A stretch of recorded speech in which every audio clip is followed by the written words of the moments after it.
et on ne se rend pas compte à quel point une maison peut être silencieuse jusqu'à ce que le seul bruit qu'elle émette soit celui de son propre souffle qui résonne dans le couloir.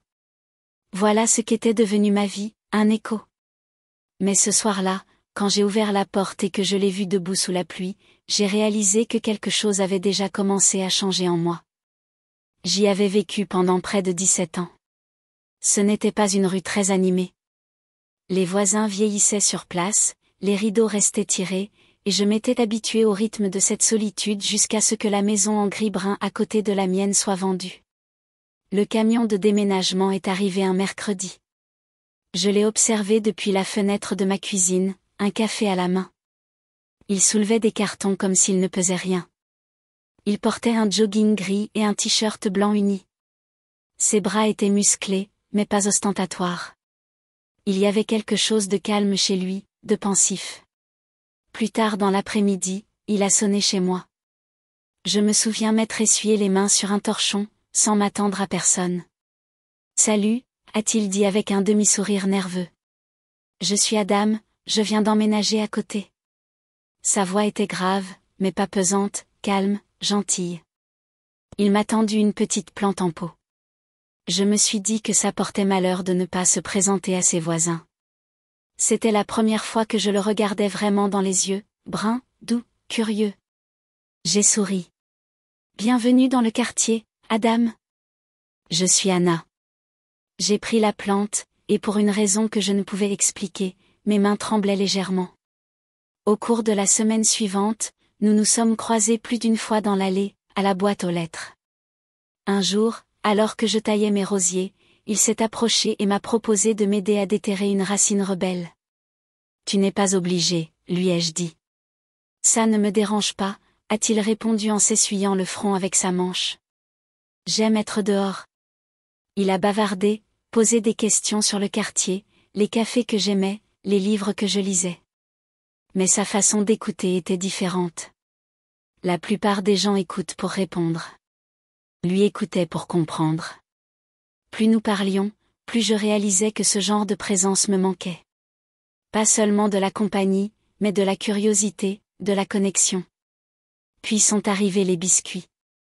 J'en avais préparé une fournée un samedi soir, une vieille habitude que je n'avais pas reprise depuis des années. J'en ai mis quelques-uns dans une petite boîte et je les ai apportés à côté. Lorsqu'il ouvrit la porte, il était torse nu, vêtu seulement d'un pantalon de pyjama, les yeux ensommeillés et la voix rauque. « Oh, salut, mademoiselle Anna », dit-il en se redressant rapidement. J'ai ri doucement. J'ai apporté des biscuits. Je te promets que ce n'est pas une excuse pour te voir torse nu. Il rit lentement. Alors, je te dois un café la prochaine fois. Il rendit la boîte le lendemain matin avec une marguerite et un mot qui disait simplement « Merci pour cette douceur, Anna ». Cette fleur est restée sur le rebord de ma fenêtre de cuisine pendant des jours. Chaque fois que je la regardais, quelque chose s'éveillait en moi. Quelque chose que je n'avais pas ressenti depuis longtemps. Une douleur qui n'avait rien à voir avec l'âge, mais tout à voir avec l'envie de recommencer. J'étais loin de me douter que cette fleur n'était que le début. Si vous avez déjà vécu ou repensé à ce que signifie être à nouveau désiré, cette histoire est faite pour vous. Aimez cette vidéo si vous la regardez encore. Partagez vos impressions dans les commentaires, nous lisons et répondons à chacune d'elles. N'oubliez pas de vous abonner pour découvrir d'autres histoires vraies, intenses, pleines d'émotions et inoubliables. Je n'avais pas prévu de revoir Adam ce soir-là. Tout le quartier avait été privé d'électricité lors d'un orage d'été bref mais violent, de ceux qui renversent les arbres et arrachent les fils comme des ficelles. J'ai allumé des bougies, me suis servi un verre de vin et me suis assise dans le silence. Pas de bourdonnement de réfrigérateur, pas de télévision en arrière-plan, juste le murmure de mes pensées et la pluie. Un coup frappé à la porte de derrière m'a fait sursauter. Je l'ai ouverte, et il était là. Adam, capuche relevée, chemise humide collée à sa poitrine, tenait une lampe torche et une bouteille de vin. « Il y a une panne de courant là-bas aussi », dit-il. Mais je me suis dit que personne ne devrait rester seul dans le noir. Je n'ai rien dit. Je me suis juste écartée et je l'ai laissé entrer. Nous nous sommes assis dans le salon. La lumière des bougies vacillait contre les murs. Sa lampe torche était posée sur la table, maintenant éteinte. Et pendant un moment, nous avons simplement écouté l'orage et bu du vin. C'était silencieux, d'une certaine manière, mais chargé, comme si quelque chose restait non dit, et nous le savions tous les deux. Je me souviens avoir regardé la lumière de la bougie danser sur sa gorge. Il ne cherchait pas à être quoi que ce soit. Il était simplement présent, attentif. Son énergie calme était enivrante. Puis j'ai commencé à parler. Je lui ai parlé de mon divorce, de mon mari qui m'avait autrefois aimé comme une promesse, mais qui était parti comme un étranger, de la maison vide que les derniers papiers avaient laissée derrière. J'adorais cet endroit, murmurai-je. Maintenant, j'existe tout simplement à l'intérieur. Adam ne m'a pas interrompu. Il n'a pas donné de conseils ni de paroles vides. Au lieu de cela, il s'est légèrement penché en avant et a dit. Je ne pense pas que tu sois quelqu'un qui existe simplement. Je pense que tu es quelqu'un qui attend d'être revu. C'est alors que j'ai levé les yeux et remarqué la façon dont il m'observait. Pas comme un voisin, pas comme un jeune homme qui parle à une femme plus âgée, mais comme un homme qui voit une femme qu'il désire et qu'il respecte. Ma gorge se serra. Pourquoi es-tu si gentil avec moi, demandai-je doucement, ma voix à peine au-dessus du bourdonnement de la pluie. Il me lança un regard que je n'arrive toujours pas à décrire. Parce que tu le mérites, dit-il. Parce que quelqu'un devrait l'être. Puis il traversa l'espace entre nous et posa délicatement sa main sur la mienne, sans force, sans hésitation, juste avec certitude. Et je ne me suis pas éloignée.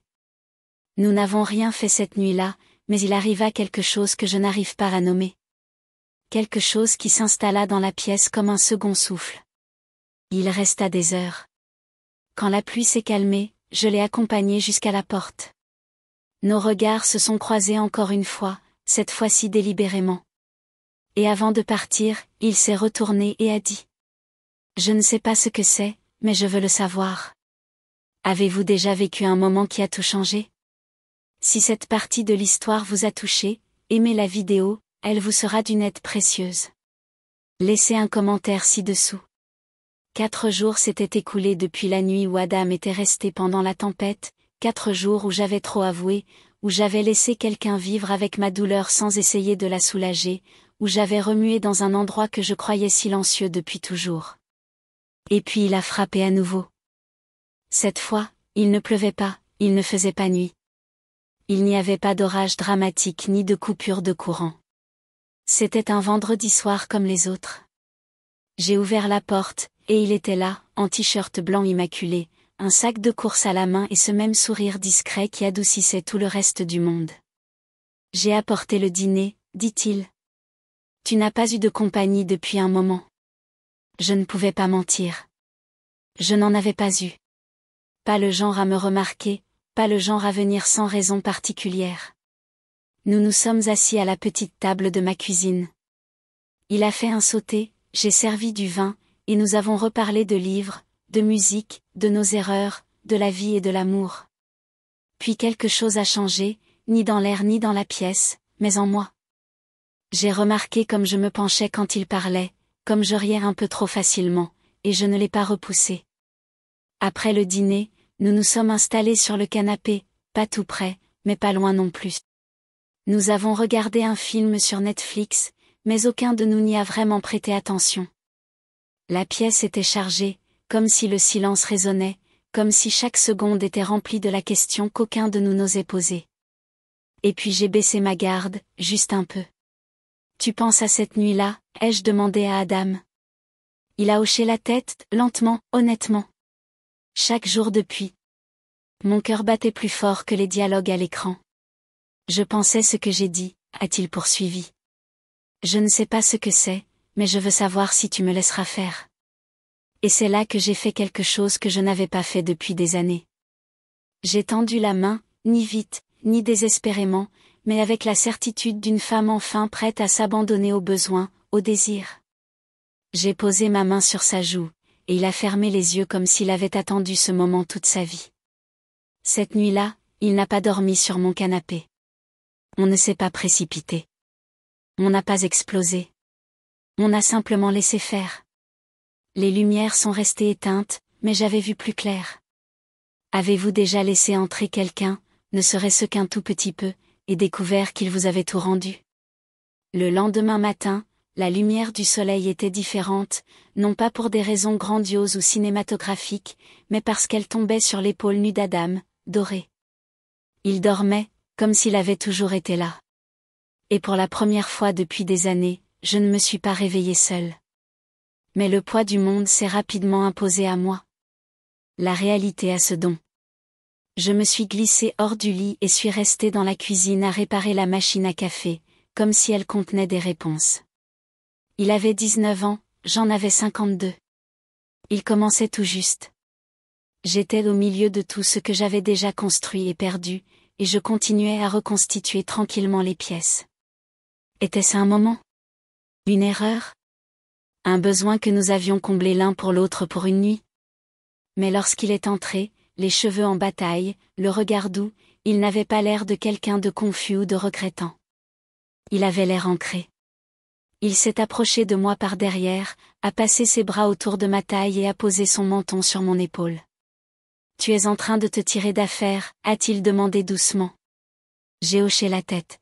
« Non » a-t-il chuchoté.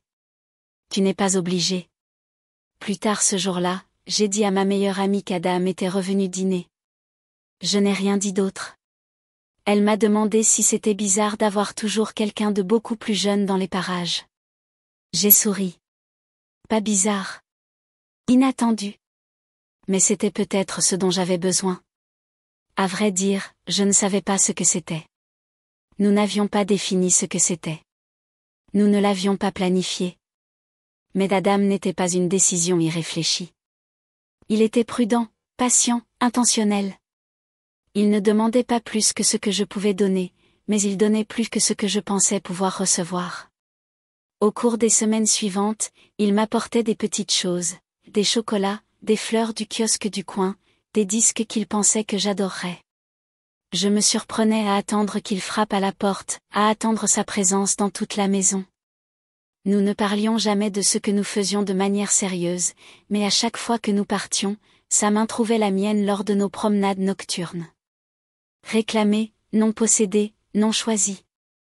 Un soir, il m'a dit quelque chose que je n'ai pas pu oublier. « Tu sais, je ne te vois pas comme plus âgée, » m'a-t-il dit. « Je te vois comme mienne, et c'est peut-être tout ce qui compte. » Ça aurait dû être effrayant. C'était libérateur. Avez-vous déjà ressenti une connexion qui défiait la logique, mais qui était parfaitement logique pour votre cœur? Si Adam disait, suivrais-tu une connexion comme celle-ci, ou la peur te retiendrait elle? N'oubliez pas de vous abonner. De nouvelles confessions arrivent chaque semaine. Ce n'était pas censé devenir quelque chose de sérieux. C'était juste le voisin, juste le type qui souriait poliment, qui proposait de ratisser mes feuilles, qui me demandait ce que je lisais sur le porche, comme s'il voulait vraiment savoir. Mais lorsque l'automne a cédé la place à l'hiver, Adam n'était plus juste un voisin. Il était mon réconfort, mon chaos, mon calme. Un soir, des semaines après cette première soirée sur mon canapé, j'ai entendu frapper à ma porte. Pas timidement comme la première fois, pas timidement, juste familièrement. J'ai ouvert, et il était là, tenant un petit sac de voyage et 2 boîtes à emporter. Je pensais rester dormir, dit-il avec un sourire, et te donner à manger. Et ce fut le début de quelque chose de concret. Nous n'avons jamais rien annoncé. J'ignorais qu'il avait commencé à laisser une brosse à dents dans la salle de bain, un sweat à capuche sur le dossier de ma chaise, des livres sur ma table de chevet. Il a arrêté de rentrer chez lui tous les soirs, et je ne posais plus de questions. Je faisais juste de la place. Un matin, je l'ai trouvé dans la cuisine, torse nu, pieds nus, dansant tranquillement, et j'ai réalisé que c'était ma maison. Mais il l'avait faite nôtre. La différence d'âge s'estompait au rythme tranquille des routines partagées. Je le surprenais à me regarder de l'autre côté de la table, comme si j'étais la seule femme au monde. Je lui effleurais le bras sur le canapé, et j'avais 19 ans de moins. Et chaque nuit passée enlacée, chaque blague murmurée au lit, chaque lundi matin tranquille avec lui m'enveloppait comme une protection contre le monde. Je savais que ce n'était pas seulement une question de passion, c'était la paix.